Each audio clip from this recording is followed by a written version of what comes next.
Some mysteries are so disturbing that even years later, no one has been able to explain them.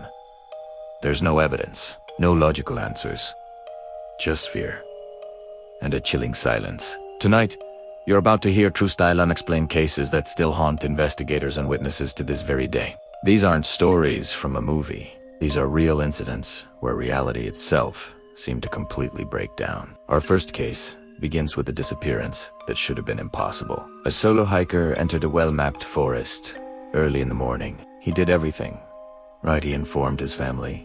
He shared his live location. Everything was perfectly normal. Then, just 2 hours later, his signal suddenly stopped moving. Search and rescue teams were dispatched immediately. When they arrived at his last known location, they found his backpack, his phone, and his boots, all neatly placed near a tree. There was no blood, no signs of a struggle.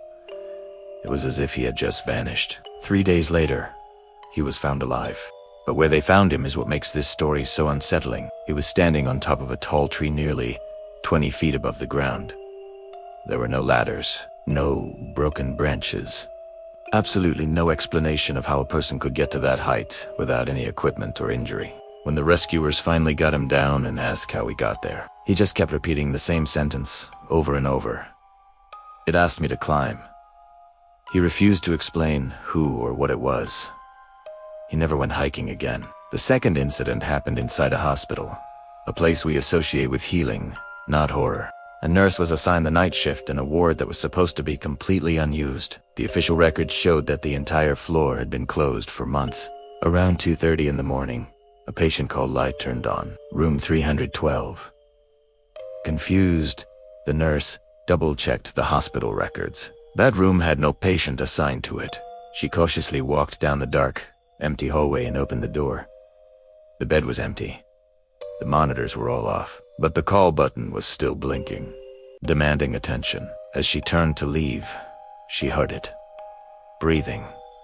Slow, deep, and coming directly from the empty bed. The nurse ran. The next morning, she reported the incident, but hospital management claimed that the room had been permanently sealed years ago and, more than that, according to their architectural records, the hospital never even had a room 312. The nurse quit her job that very same day. These stories leave us with more questions than answers. What really happened in that forest? And who or what was in that hospital room? Some mysteries, it seems, were never meant to be solved. If you enjoyed these stories, make sure to like and subscribe for more. Thanks for watching.